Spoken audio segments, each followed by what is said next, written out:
e prietenul cel bun ce nu lipsește. De ori și unde, ori și când este chemat, El te ascultă ca lui ochi, El te privește și zi de zi pe brațul Lui tu ești purtat. Ce fericire când își șoptesc, Iisus mi-e prieten și-L iubesc. Pe El îl chem în ajutor când calea-i grea. Nimeni din lume nu e la fel în bunătate ca și El, căci El e soarele vieții Emanuel. Ce fericire când își șoptești, Iisus mi-e prieten și-L iubesc, căci El îmi vine în ajutor când calea-i grea. Nimeni din lume nu e la fel în bunătate ca și El, căci El e soarele vieții Emanuel. Iisus e prietenul cel bun ce nu lipsește.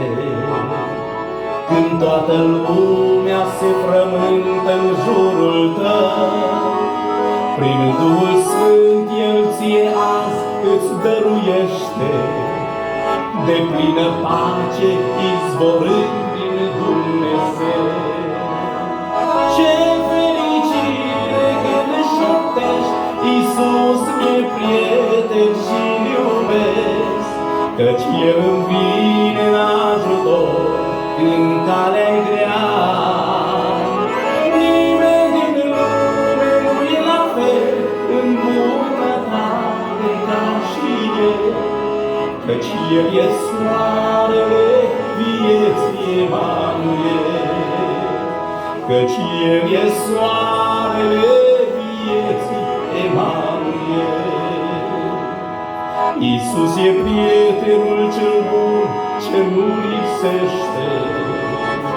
Când inima pe El îl caută arzător, al Lui iubire ori și unde te întâlnește, îți schimbă totul și în suflet pune un dor.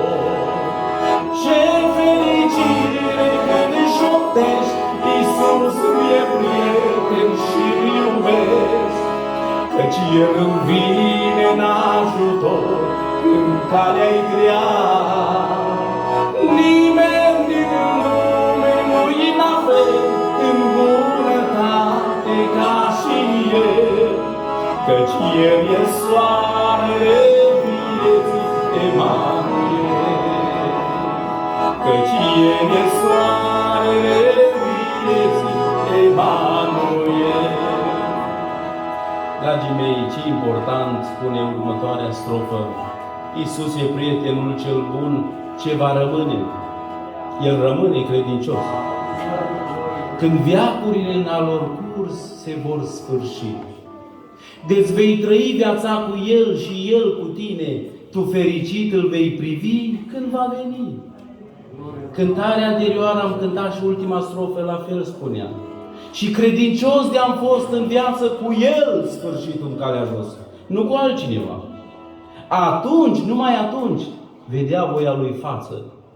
Voi fi împreună cu Hristos. Hai să ne uităm în noi în această seară cu cine trăim cu acela sfârșit. Dați-mi voie scurt să scot în evidență doi oameni care au sfârșit cu Domnul. De fapt, unul care a sfârșit cu Domnul și celălalt n-a sfârșit cu Domnul. Dar ca să sfârșești cu El, trebuie să trăiești cu El. Nu te cunoaște. Plecați de la mine, că nu vă cunosc. Doamne, nu, n-ai trăit cu mine. Ai spus ca mine, dar ai făcut ca tine. Bunicul meu a trăit 100 de ani și 21 de zile. Nu e atâta o fală că a trăit atât. Mai mult doresc să scot în evidență. Omul acesta a trăit cu Dumnezeu. Mai important, la finalul vieții, plin de nădejde și de credință, anul trecut în 2 mai a plecat la Domnul. Plin de nădejde și plin de credință spunea, abia aștept să mă întâlnesc cu Domnul. Că pe El am slujit, nu pe altcineva. Oamenii de aia li frică, spunea bunicul. Li frică de moarte, că nu-L slujesc pe Domnul.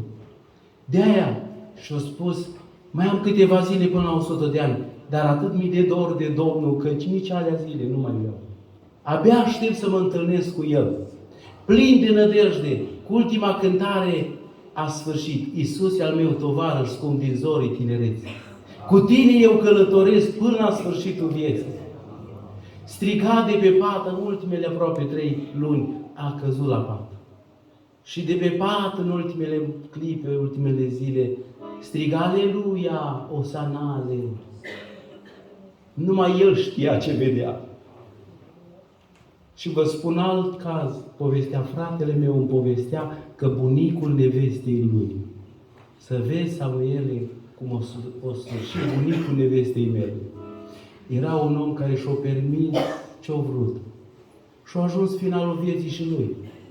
Și de pe pat, mobilizat la pat, stările demonice l-au ridicat și a sărit în ușă și a strigat disperat, nu mă lăsați! Nu mă lăsați! Niște dureri groaznice și fiorul morții care a venit peste el, că-și vine omul negru după mine și a căzut mort și nu s-a mai ridicat. Ce diferență e să sfârșești cu Domnul și să sfârșești cu celălalt. Acum alegi, nu pe patul morții. Atunci e târziu.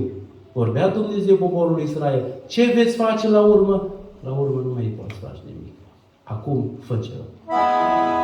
Iisus e prietenul cel bun, ce va rămâne. Când veacurile în al lor curs se vor sfârși, de-ți vei trăi viața cu El și El cu tine. Tu fericit îl vei privi când va veni. Iisus e prietenul cel bun, ce va rămâne. Când veacurile în al lor curs se vor sfârși, de-ți vei trăi viața cu El și El cu tine. Tu fericit îl vei privi când va veni. Vei vedea în veșnicie ce ai lucrat jos pe pământ. Până pâinea vieții îți arată orice faptă și cuvânt.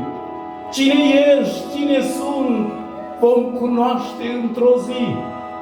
Cine ești, cine ai fi, Domnul va mărturisi. Iisus e prietenul cel bun, ce va rămâne. Când veacurile în al lor curs se vor sfârși, de-ți vei trăi viața cu El și El cu tine. Tu fericit îl vei privi când va veni. Astăzi este ziua când tărește bine, vezi cum stai cu Dumnezeu. Dacă ai uleiul ca înderație plină, verifică dragul meu. Haina ți-e încinsă, ai încălțămintea, Duhul adevărului, că se aude în zare, nu te zomăt mare, care te păstrezi. Vine Iisus, vine Iisus, mai e zi și zice vom veni.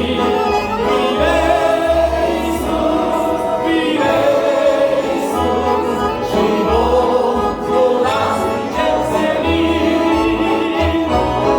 Domnul îți vorbește, azi te pleci.